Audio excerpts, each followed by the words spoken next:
자, 우리는 예언에 대한 말씀을 함께 나누려고 합니다. 더 확실한 예언, 성경이라는 제목으로 함께 말씀을 나누려고 하는데, 우리 인간에게는 여러 가지 많은 두려움들이 있죠.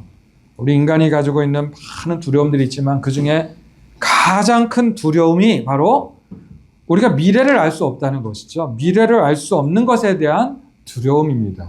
나의 미래가 과연 어찌 될지, 내가 장차 행복할지, 불행하게 될지, 나에게 또 어떤 고통이 올지, 어떤 아픔이 올지, 내가 언제 어떻게 무슨 일을 당해서 혹시라도 내가 어떻게 죽게 되진 않을지, 이런 여러 가지 불확실함 때문에 우리 사람들은 두려워합니다. 우리 인간의 가장 근본적인 두려움이 여기서 비롯되는 것이죠. 미래를 알 수 없는 두려움. 우리의 미래를 알 수 없는 두려움 때문에 사람들은 누군가 미래를 알려주겠다라는 사람이 있으면 그 사람을 어떻게 해요? 찾아가게 되죠. 그래서 그 사람이 혹시라도 미래를 어떻게 좀 해결해 줄 수 있지 않을까? 참 어렵게 이렇게 힘들게 되는 미래를 피할 수 있는 방법을 가르쳐 주지 않을까? 이러면서 그런 사람들을 찾아가게 됩니다. 그래서 어떤 사람들은 무당을 찾아가기도 하고, 그리고 점을 치는 점집을 찾아가기도 하죠. 참 용하다는 도사를 또 찾아가기도 합니다. 그래서 사람들은 그런 사람들을 그냥 빈손으로 가지 않죠. 돈을 많이 가지고 갑니다. 요즘에 TV에 나오는 무슨 법사 같은 사람, 이런 사람 보면 진짜 대기업 회장들이 찾아가기도 하고, 그리고 아주 무슨 엄청난 정치인들이 큰 돈을 싸들고 가서 찾아가서 막 물어보기도 하고, 방안을 또 그 사람들한테 물어보기도 합니다. 그래서 요즘 뉴스에 막 나오잖아요. 그 사람 집을 가봤더니 금고에 막 몇천만 원씩 현금 덩어리가 막 있다, 뭐 이런 얘기들이 있잖아요. 교회 다니는 사람들 중에서도 미래에 대해서 굉장히 궁금해하는 사람들이 있습니다. 여러분, 우리 성경에 보면 예언에 대한 이야기가 참 많이 나오죠. 은사 중에서도 예언의 은사가 또 있습니다. 고린도전서 12장에 보면 은사들이 많이 나오는데 그 중에 이제 예언의 은사가 또 있죠. 어떤 사람들은 성령님이 예언의 은사를 또 주신다라는 말씀도 있습니다. 그래서 예언의 은사가 있다고 하면서 또 어떤 사람들 보니까 예언을 하기도 해요. 제가 청년 때 우리 한국교회에 성령의 은사들에 대한 열풍들이 굉장히 많이 불었던 때가 있었습니다. 제가 한 20대 초반 중반에 참 그런 은사들이 한참 막 불던 때가 있었는데, 제가 20대 초중반이었던 것 같은데, 그때 당시에 이제 여러 음반도 내고 그리고 여러 사역도 많이 다니던 어느 찬양 선교단에서 활동을 한번 했었습니다. 전국을 다니면서 집회도 다니고 막 군부대 다니면서 집회도 다니면서 너무나도 제가 은혜를 많이 받고 또 이런 것들을 통해서 은혜를 또 많이 끼치기도 했었는데, 그렇게 찬양 활동을 몇 년간 뜨겁게 했었는데 어느 날 갑자기 우리 찬양 선교단 안에 은사 열풍이 불었었어요. 은사 열풍. 그때 어떻게 이렇게 집회를 다니다 보니까 무슨 한사랑 선교회인가 그런 선교회가 같이 이렇게 모여가지고 집회를 다니면서 하다가 그 한사랑 선교회에서 막 은사바람이 막 부는 거예요. 그러면서 막 방언의 은사가 터지고 막 예언 은사가 터지고, 그러다 보니까 우리 선교단도 갑자기 우리 그 선교단 단장님 목사님의 사모님이 막 방언을 받으시고 예언을 막 하시기 시작하더니 막 그렇게 막 하시는 거예요. 그러더니 또 어떤 형제가 순복음 단체 이렇게 다니던 형제가 우리 찬양단에 대해서 예언을 하는데, 우리 찬양 선교단이 미래에 전 세계를 다니면서 아주 크게 쓰임을 받는다는 예언을 하는 거예요. 그러니까 이제 거기에 같이 선교단 단장님의 사모님이 그 은사를 같이 받고서 거기서 막 기도를 하니까, 처음에는 이제 단장 목사님이 통합측 목사님이셨는데 신학 석사까지 있으신 목사님이셨어요. 굉장히 어느 정도는 좀 이성적이었죠. 이 목사님이 처음에는 굉장히 자기 아내가 그렇게 막 은사에 빠져가지고 그러시는 부분에 있어서 처음에는 부정적이더니 언젠가부터는 이 목사님도 방언을 받으시고 막 은사를 막 예언을 하시면서 이 목사님도 같이 그렇게 막 하시는 거예요. 그러다가 우리 선교단원들 전체가 이 목사님이 잠실에 어느 교회 개척을 하셔가지고 2층에서 이제 선교단 단체가 있어가지고 거기서 활동을 중심으로 했었는데, 거기서 같이 성교단 단원들이 함께 모여가지고 막 기도를 하면서 같이 은사에 막 방언을 받기를 기도하고 막 예언 받기를 기도하면서 막 이렇게 되는 거였어요. 그래가지고 온 찬양 성교단이 단원들이 은사 받기 위해서 그 교회에서 밤새 철야하면서 기도를 하게 된 것이었습니다. 저도 빠질 수가 없어가지고 저는 참 도마처럼 의심이 많았거든요. 긴가 민가 하면서 저도 이제 같이 이렇게 그 단체 그 선교단에서 그 같이 기도해야 하고 막 그랬었는데 점점 걷잡을 수 없이 이 은사주의에 빠져 들어가는 거예요. 그러면서 선교단 단원들끼리 서로 막 예언들이 막 난무하는데 선교단이 장차 세계적인 선교단으로 성장해가지고 우리 선교단이 큰 단체가 세워지고 그리고 장차 선교단의 모든 단원들이 세계적인 선교단의 그 임원들로서 활동하게 될 것이라는 그런 예언들을 막 하는 거예요. 그러면서 어떤 예언까지 있었냐면 선교단 단원들 사이사이에 누구누구와 서로 커플이 된다는 거죠. 그래서 서로가 결혼을 해가지고 선교 타운이 건설되고 그 타운에서 함께 거주하면서 막 그러는 거예요. 실제로 예언에 따라서 마음이 없었지만 진짜 커플들이 돼가지고 사귀기도 했습니다. 저도 한 자매와 커플 예언이 있었어요. 근데 저는 너무나도 그 상황이 불편한 거예요. 그러다가 한번 이런 사건이 있었는데 그 선교단 단원 중에 키보드 반주를 하는 아주 달란트가 아주 탁월한 그 저보다 2살 많은 누나 자매가 있었는데 이 자매님이 이 누나가 정말 신실하던 누나였는데 갑자기 암에 걸린 거였어요. 그러더니 그 항암 치료를 열심히 받았는데 그러다가 결국에는 먼저 소천을 하게 되었습니다. 저는 이 상황이 너무나도 혼란스러웠고 그러다가 이건 아니다 싶어가지고 저를 포함해서 단원들 절반 이상이 이제 단원들 탈퇴하고 그러면서 이제 잠잠해지더라고요. 그때 경험이 제가 신학을 하게 된 계기 중에 하나가 되었습니다. 성경을 우리가 정확히 알지 못해가지고 이런 혼란에 빠지게 되었다라는 생각을 하게 되었기 때문에 내가 신학 껴가지고 성경을 좀 제대로 공부해야 되겠다는 결심을 하고서 20대 중반에 뒤늦게 이제 나이에 신학을 하게 되었습니다.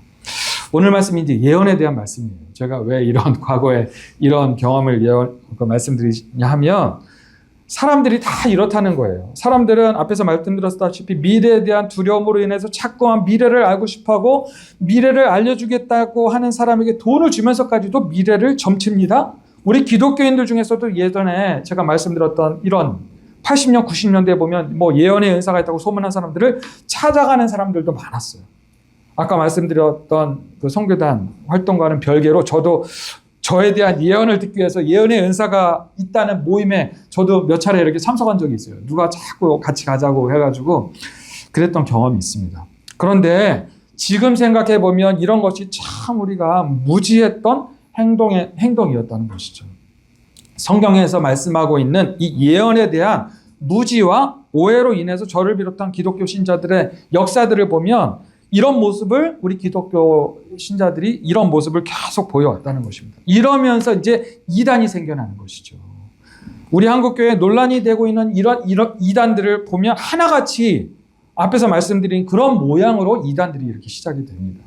그러니까 우리는 이 성경에서 말씀하고 있는 예언에 대한 바른 의미를 우리가 정확히 알아야 된다는 것이죠. 오늘 우리 베드로후서 1장의 말씀을 읽었는데 이 오늘 읽은 본문 말씀을 통해서 성경에 나와 있는 예언에 대해서 바른 의미를 우리가 다시 한번 생각해보고 이 예언에 대한 말씀을 함께 이 시간 나누고자 하는 것입니다. 우리 12절 말씀을 우리 같이 한번 읽어볼까요? 12절 우리 주보를 보시고 읽어보세요. 시작. 그러므로 너희가 이것을 알고 이미 있는 진리에 서 있으나 내가 항상 너희에게 생각나게 하려 하노라. 자, 먼저 그러므로 너희가 이것을 알고 라고 말씀하고 있죠. 여기서 이것을 알고 할 때 이것이 무엇일까요? 바로 앞절인 10절, 11절 말씀이 바로 이거에 해당하는 내용입니다. 우리 앞에 스크린 보면서 모니터 보면서 한번 10절, 11절 말씀을 함께 읽어보겠습니다. 시작. 그러므로 형제들아 더욱 힘써 너희 부르심과 택하심을 굳게 하라. 너희가 이것을 행한즉 언제든지 실족하지 아니하리라. 이같이 하면 우리 주 곧 구주 예수 그리스도의 영원한 나라에 들어감을 넉넉히 너희에게 주시리라.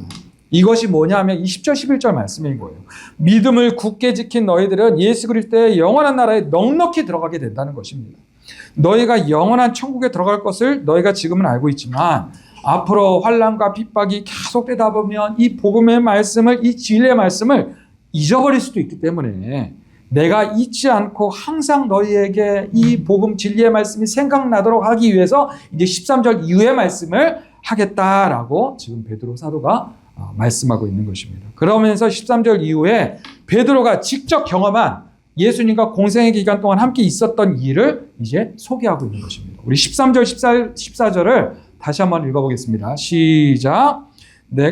내가 이 장막에 있을 동안에 너희를 일깨어 생각나게 함이 옳은 줄로 여기노니 이는 우리 주 예수 그리스도께서 내게 지시하신 것 같이 나도 나의 장막을 벗어날 것이 임박할 줄을 압니다. 베드로가 장차 내가 어떻게 될 것인가에 대해서 지금 말씀하고 있죠. 요한복음 21장에 보면 예수님께서 베드로에 대해서 예언의 말씀을 하십니다. 베드로가 어떻게 죽을 것인지에 대해서 말씀해 주십니다. 요한복음 21장 18절 19절을 보면 한번 볼까요? 자, 요한복음 21장 18절 19절 말씀 한번 넘겨줘 보실래요? 안 넘어가네. 자, 한번 읽어보겠습니다. 시작. 내가 진실로 내게 이르노니 내가 젊어서는 스스로 띠뛰고 원하는 곳으로 다녔거니와 늙어서는 내 팔을 벌리리니 남이 내게 띠띠우고 원하지 아니하는 곳으로 데려가리라. 이 말씀을 하심은 베드로가 어떠한 죽음으로 하나님께 영광을 돌릴 것을 가리키심이로라. 이 말씀을 하시고 베드로에게 이르시되 나를 따르라 하시니. 예수님께서 베드로에게 어떻게 예언의 말씀을 하십니까? 마지막 죽음은 십자가에서 팔을 벌리고 못이 박혀서 순교당할 것이라는 것을 베드로에게 지금 말씀해 주고 있는 것입니다. 이게 베드로 사도가 베드로 후서를 쓰기 한 30년 전쯤 되는 말씀이에요. 지금 이 예언이 우리 사람들의 입장에서는 예언이죠. 먼 훗날에 일어날 일이기 때문에. 그러나 전지전능하신 하나님의 아들 성자 예수님의 입장에서는 지금 이 말씀이 무엇일까요? 어제나 오늘이나 내일이나 동일하신 예수님. 하루가 천년 같고 천년이 하루 같은 예수님께서는 이것은 예언이 아니라 뭐예요? 곧 성취될 현실인 것입니다. 그래서 정확히 말씀드리자면 예수님의 입장에서는 성자 하나님이신 예수님의 입장에서는 예언이 아니라 되어질 일을 있는 그대로 말씀하신 것이죠. 누구를 위해서 이렇게 예언의 말씀을 앞으로 되어질 일을 말씀하시는 거예요? 누구를 위해서? 단지 그 베드로를 위해서만 말씀하실까요? 하나님의 영광을 위해서 이 예언의 말씀을 하고 계신다는 것입니다. 정확히 말씀드리자면 베드로가 그의 죽음을 통해서 하나님께 영광을 돌릴 수 있도록 예언해 주신 것입니다. 19절에 정확히 나오죠. 이 말씀을 하심은 베드로가 어떠한 죽음으로 하나님께 영광을 돌릴 것을 가리키심이로라. 그리고 예수님께서 이어서 말씀하시죠. 나를 따르라. 그러므로 여러분, 이 예언은 누구를 위한 것입니까? 베드로를 위한 것도 아니고 우리를 위한 것도 아니고 사람들을 위한 것도 아니고 오직 하나님의 영광을 위한 것이 바로 예언이라는 것입니다. 이 한 가지를 먼저 꼭 기억하시길 바랍니다. 예언은 하나님의 영광을 위한 것입니다. 베드로는 부활하신 예수님이 자신에게 이렇게 마지막으로 하신 말씀을 항상 평생 동안 늘 기억하고 있었습니다. 베드로야, 너는 결국에는 십자가에서 처형을 당할 거야. 넌 결국 끔찍하게 죽을 거야. 하지만 너는 나를 따르라. 이렇게 말씀하신 이 말씀을 이 베드로는 한시도 잊을 수가 없었을 것입니다. 베드로가 내가 진짜 끝까지 예수님을 따르다가는 끔찍한 추후를 맞이하겠군 하면서 두려움에 떨면서 도망갔을까요? 그렇지 않았다는 것이죠. 베드로는 더욱 자신의 모든 젊음을 예수님께 바쳐서 예수님의 말씀을 끝까지 따랐습니다. 최선을 다해서 복음을 전하였고 그 결과가 많은 곳에 교회가 세워졌습니다. 그렇게 30여 년이 흐르고 베드로는 이제 자신의 죽음이 얼마 남지 않았다는 것을 느끼면서 지금 30여 년 전에 마지막 예언의 이 말씀을 떠올리면서 지금 이렇게 고백하고 있는 것이죠. 이는 우리 주 예수 그리스도께서 내게 지시한 것 같이 나도 나의 장막을 벗어날 것이 임박할 줄 압니다. 30년 전에 예수님께서 내게 예언하신 것 같이 이제 내가 십자가에 죽을 날이 임박히 있음을 베드로가 지금 알고 있었다는 것이죠. 오늘날 사람들은 불확실하고 두려운 미래를 알기 위해서 예언을 기대하고 예언을 바라죠. 그러나 베드로는 그 예언이 자신의 미래를 평안케 하기 위한 것이 아니라 예언을 통해서 결국에는 우리의 하나님께 영광을 돌릴 것이라는 것을 기대하면서 지금 이 말씀을 하고 있는 것입니다. 이것이 바로 예언의 목적이고 예언의 참된 의미라는 사실을 여러분 꼭 기억하시기 바랍니다. 그리고 15절 말씀이에요. 15절을 함께 읽겠습니다. 시작. 내가 힘써 너희로 하여금 내가 떠난 후에라도 어느 때나 이런 것을 생각나게 할까 하노라. 내가 순교당하여 이 세상을 떠난 후에라도 너희가 복음을 잊어버리지 않도록 하기 위해서 이 마지막 편지를 쓴다는 것이죠. 그리고 16절에서 너무나도 영광스러웠던 예수님의 실체를 직접 경험한 경험담을 지금 베드로가 다시 한번 떠올리면서 17절과 18절을 말씀하고 있습니다. 우리 17절, 18절을 함께 또 읽겠습니다. 시작. 지극히 큰 영광 중에서 이러한 소리가 그에게 나기를 이는 내 사랑하는 아들이요 내 기뻐하는 자라 하실 때에 그가 하나님 아버지께 존귀와 영광을 받으셨느니라. 이 소리는 우리가 그와 함께 거룩한 산에 있을 때에 하늘로부터 난 것을 들은 것이라.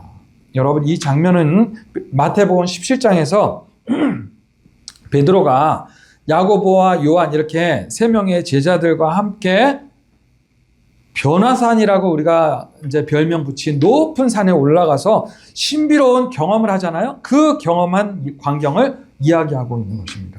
높은 산에 예수님과 함께 올라가는데 그곳에서 예수님이 영광의 형상으로 변화된 거예요. 영광의 형상으로 변형이 되신 것입니다. 얼굴이 해같이 빛나고요. 그리고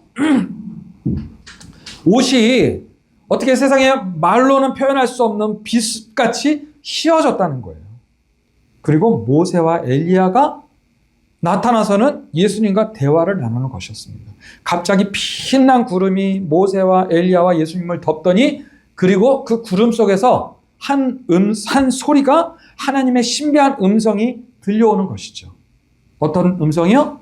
이는 내 사랑하는 아들이요 내 기뻐하는 자니 너희는 그의 말을 들으라. 이 놀랍고 신비로운 광경을 체험한 베드로와 야고보와 요한, 이 경험을 잊었을까요?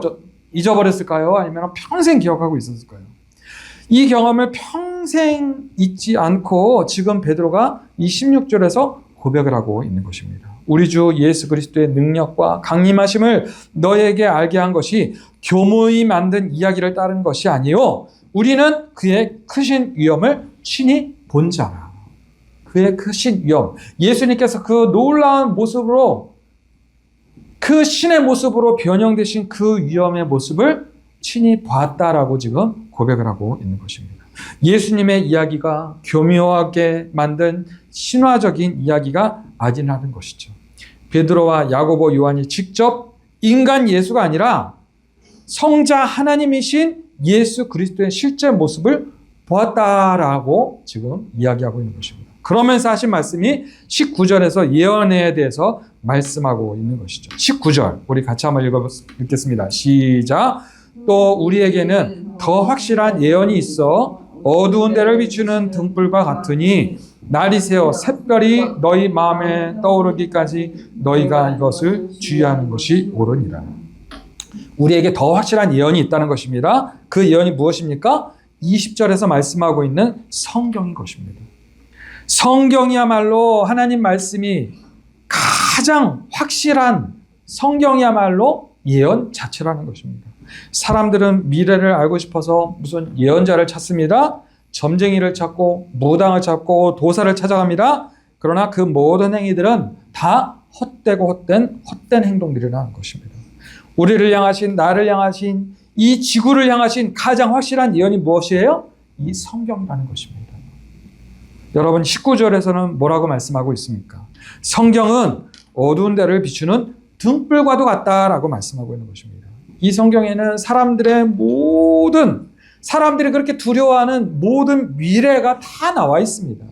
성경은 사람들이 도무지 알지 못해서 두려워하는, 내가 어떻게 살아야 하는지, 내가 무엇을 믿고 살아야 하는지, 내가 무엇을 의지하며 살아야 하는지가 이 성경에 다 나와 있다는 것이죠. 그러니까 성경을 믿으면 우리가 모든 두려움으로부터 해방이 되는 것입니다. 여러분 이 사실을 꼭 믿으시길 바랍니다. 믿으시길 바랍니다. 성경을 믿으면 모든 두려움으로부터 해방된다는 사실을 꼭 믿으시길 바라요. 여러분 우리는 그렇기 때문에 이 성경의 말씀을 늘 읽고 묵상하면서 마음에 담아야 합니다. 날이 새어 샛별이 너희 마음에 떠오르기까지 너희가 이것을 주의하는 것이 옳으니라. 아까 19절에서 말씀에서 읽었죠. 날이 새어 샛별이 너희 마음에 떠오르기까지 너희가 이것을 주의하는 것이 옳으니라. 여기서 샛별이 바로 예수 그리스도를 말합니다. 요한계시록 22장 16절을 이렇게 말씀하고 있어요. 나 예수는 다윗의 뿌리요 자손이니 곧 광명한 새벽별이라. 여러분 성경에 예수님을 상징하는 새벽별에 대한 이야기가 여러 곳에서 나옵니다. 우리는 새벽별이신 예수님이 우리의 마음속에 충만해지기까지 우리는 이 성경 말씀을 날마다 읽고 묵상하고 배워야 합니다. 그것을 베드로가 마지막 유언의 말씀으로 지금 기록하고 있는 것입니다. 우리 마지막 20절, 21절을 함께 읽겠습니다. 마지막 20절, 21절 시작. 먼저 알 것은 성경의 모든 예언은 사사로이 풀 것이 아니니 예언은 언제든지 사람의 뜻으로 낸 것이 아니요 오직 성령의 감동하심을 받은 사람들이 하나님께 받아 말한 것입니다. 성령의 감동하심을 받은 사람들이 하나님께 받아 말한 것이 뭐예요? 예언, 즉 성경인 것이죠. 여러분 이 말씀은요 구약 성경의 내용을 가지고 이 초대교회 당시에도 이 구약 성경의 내용을 가지고 자꾸만 헛되고 거짓된 가르침을 전하려고 하는 이단들이 많았다는 거예요. 그 이단들에 대한 경고의 말씀인 것입니다. 초대교회 당시에도 이런 이단들이 예수님의 재림이, 예수님의 다시 이 땅 가운데 오심이 늦어진다고 이렇게 생각하고 있으니까 자꾸만 구약 성경에서 이러저러 내용들을 가지고 와가지고 예수님은 구원자가 아니라든지, 예수님은 구원에 실패했다든지, 예수님이 다시 온다는 것은 실제로 오신다는 것이 아니라든지, 예수님이 다시 오시는 때가 몇 년, 몇 월, 며칠이라든지 이렇게 확정한다든지, 이런 거짓된 주장들을 하면서 성도들을 미혹하는 것입니다. 이런 모습들이 오늘날에도 있죠. 그래서 베드로가 무엇을 말씀하고 있는 거예요? 성경의 예언은 미래를 점치는 예언이 아니라는 것입니다. 성경의 모든 예언은 어떤 사람들이 각각 사사롭게 억지로 풀려고 하면서 사람의 입맛에 맞는 예언을 해서는 안 된다고 말씀하고 있는 것입니다. 여러분, 성경은 우리 사람의 길, 흉, 화복을 점쳐주는 그런 책이 아니죠. 성경의 모든 예언은 오직 누구를 향한 예언이에요? 예수 그리스도를 향한 예언인 것입니다. 성경은 죄로 죽을 수밖에 없는, 죄로 망할 수밖에 없는 우리 인생을 향하신 하나님의 구원 계획을 예언하고 있는 책입니다. 죄로 죽을 수밖에 없던 우리를 대신하여서 하나님의 아들 예수 그리스도를 통해서 구원하시는 약속이 있는 책이 바로 성경인 것입니다. 예수님께서는 베드로의 미래를 예언하신 것처럼 베드로의 순종과 헌신과 순교를 통해서 하나님께서 큰 영광 받으실 것을 초대교회 성도들에게 알려주시는 것입니다. 베드로뿐만 아니라 오늘날 우리 성도들이 하나님의 말씀에 순종하고 우리가 순교를 각오함으로 복음을 전하면 하나님께서 이것을 통해서 큰 영광 받으실 것을 오늘날 우리에게 알려주고 계시는 것입니다. 우리는 성경의 모든 예언을 이러한 차원에서 이해를 하고 있어야 되는 것입니다. 성경의 모든 말씀에는 예수 그리스도를 향한 예언이 들어있습니다. 창세기부터 요한계시록을 보면 모든 말씀들은 다 예수 그리스도를 말하고 있는 것입니다. 그러므로 우리는 성경을 읽을 때에 그 말씀을 통해서 누구를 발견해야 될까요? 예수님을 발견해야 되는 것입니다. 예수님을 발견하고 예수님으로 내 마음을 가득 채워야 합니다. 그래서 누구보다도 예수님을 더욱 사랑해야 합니다. 누구보다도 그 어떤 것보다도 우리 자녀들보다도 엄마 아빠보다도 더 예수님을 우리가 사랑해야 하는 것입니다. 그렇게 되는 것이 성경의 목적이고 예언의 목적인 것입니다. 여러분 이것을 꼭 기억하시길 바라요. 성경을 읽지 않고 성경을 알지 못하면 예수님을 우리는 알 수 없습니다. 예수님을 알지 못하면 아무리 세상에서 잘 되고 잘 살아도 모두가 다 헛되고 헛되며 모든 것이 다 헛된 것입니다. 예수님을 더욱 알기 위해서 성경 말씀을 더욱 붙잡으시길 바랍니다. 성경을 통해서 나의 생명이시고 구원이 되시는 예수님을 더욱 알아가시는 저와 여러분들 되시기를 주님의 이름으로 축원합니다. 기도하겠습니다.